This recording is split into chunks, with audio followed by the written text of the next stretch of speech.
no locate. Hello again, teachers. Now let's continue talking about the speaking test and the grammar test in Lingora. First, for the grammar test, it is consist of 20 items. The passing score is 14 over 20 or 14 out of 20. So the first 10 items, those are with multiple choices.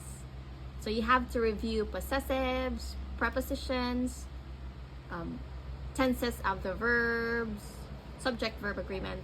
That's it.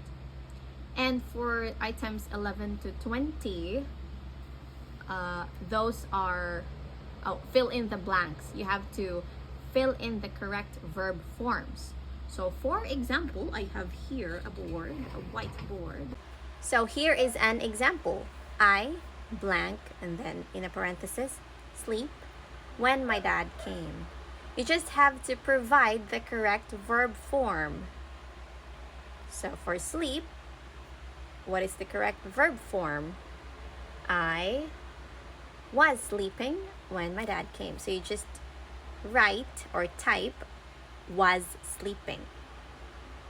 That's it. That was it for the fill in the blanks. You have to provide the correct tenses of the verbs. Now for the speaking test, it has 3 parts. So the first part is that you have to read 5 tongue twisters. So yung sa akin, Tagalog,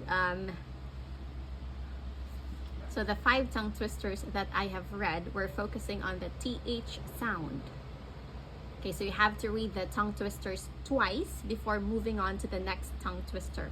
For example, so I have here a tongue twister. I will read it with a TH sound.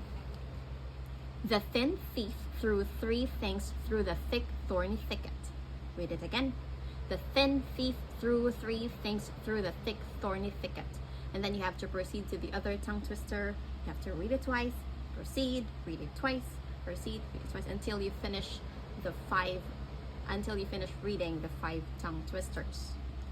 Now for the second part, it is consist of personal questions like your daily routine, like the experiences that you have, some things like that. So in my case, I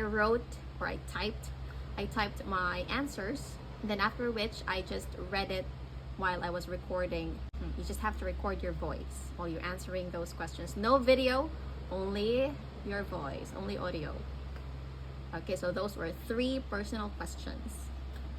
And the third part, there are 3 sentences with error. So you have to explain briefly. It's like you're pretending that you're speaking or teaching a beginner level student. So for example, the sentence is, he don't like sweets. So that is with error, right? So in that case, you have to pretend that you're explaining to a beginner level. For example, as for me, I did it like this. He don't like sweets. He don't is incorrect because we use doesn't with he, she, and it. So the correct sentence would be, he doesn't like sweets. Okay, so if you have a better way of explaining, so that would be much better, teacher. I think I didn't explain it well, but that's how I did it. So that's it. So those were the 3 parts of speaking test. So you're only given like, I don't remember it well, maybe an hour to finish all of those things. I think it's for an hour. So you just have to read the instruction that will be given by the trainer. Okay. So that's it. I hope that you will pass. I know that you will pass this, teachers. Goodbye, teachers. Good luck, good luck.